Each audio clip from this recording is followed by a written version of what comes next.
Bismillahi wa syukurillah. Assalamualaikum warahmatullahi wabarakatuh. Selamat bertemu lagi dengan Suyanto ADP. Kali ini kita bertemu lagi untuk membahas ke masalah solusi hukum mengikuti jalannya persidangan, yaitu berkaitan dengan proses perkara di pengadilan agama. Posisi kita di sini sebagai tergugat, yaitu menghadapi atau menjawab gugatan dari seseorang yang diwakili oleh kuasanya atau pengacara. Sebagai kuasa tergugat, tim kami juga siap untuk menghadapi jawaban atas gugatan dari penggugat atau kuasanya. Setelah proses perkara ini berlangsung dari tahap pertama yang dilakukan mediasi secara langsung, yaitu prinsipal penggugat dan tergugat.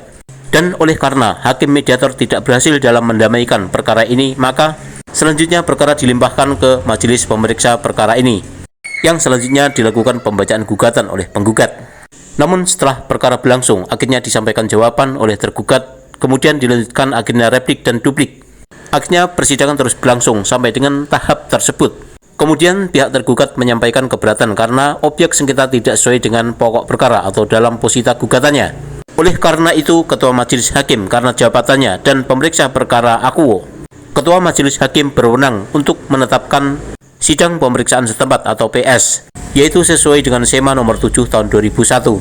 Sidang pemeriksaan setempat ini disebut juga PS atau sidang lokasi, sesuai yang diatur dalam pasal 153 JO 163 HIR atau pasal 180 JO pasal 283 RBG serta pasal 211 sampai dengan 214 RP.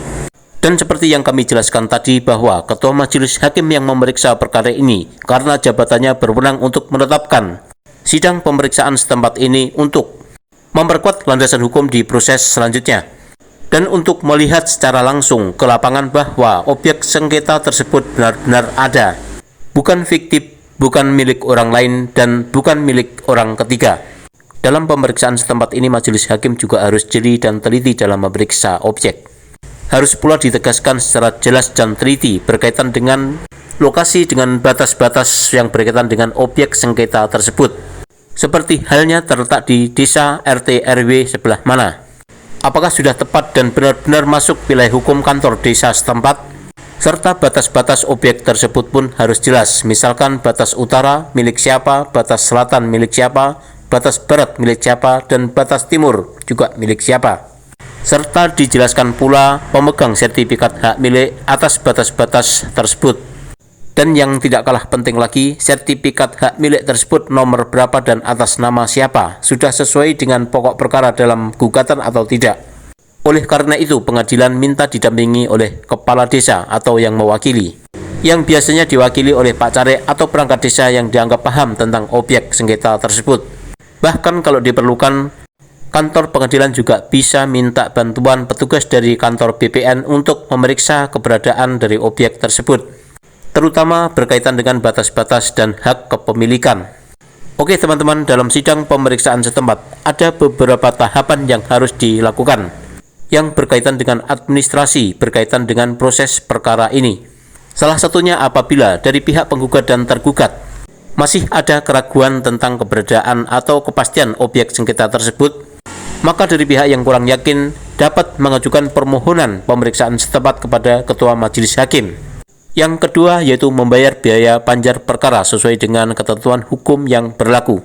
Yang ketiga yaitu Ketua Majelis Hakim menentukan jadwal persidangan serta menentukan kesepakatan jadwal yang tepat untuk bisa dilaksanakan kapan pemeriksaan setempat tersebut dilaksanakan.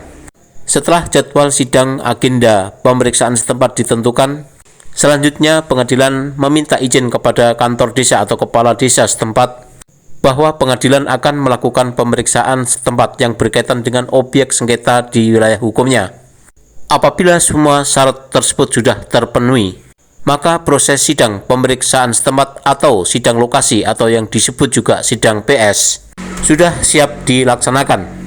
Demikian tadi teman-teman kurang lebihnya yang berkaitan dengan sidang lokasi atau sidang PS.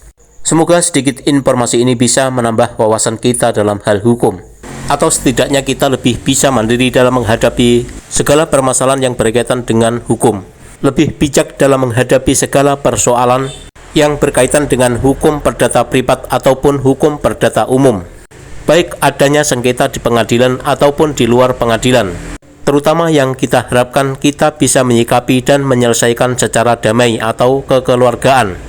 karena kami yakin bahwa segala permasalahan tidak harus diselesaikan melalui persidangan di pengadilan atau diperkarakan di pengadilan, namun akan lebih baik kalau kita bisa melakukan terobosan melalui upaya perdamaian kekeluargaan, mediasi kekeluargaan, dan tidak harus melibatkan pengacara atau dilimpahkan ke pengacara. Apabila di antara teman-teman ada yang menghadapi persoalan masalah hukum, permasalahan pidana ataupun sengketa perdata, teman-teman bisa langsung menghubungi melalui nomor yang ada di profil dalam channel ini. Dan sekuat kemampuan kami akan selalu berusaha membantu Anda, baik secara offline ataupun online. Terima kasih. Wassalamualaikum warahmatullahi wabarakatuh.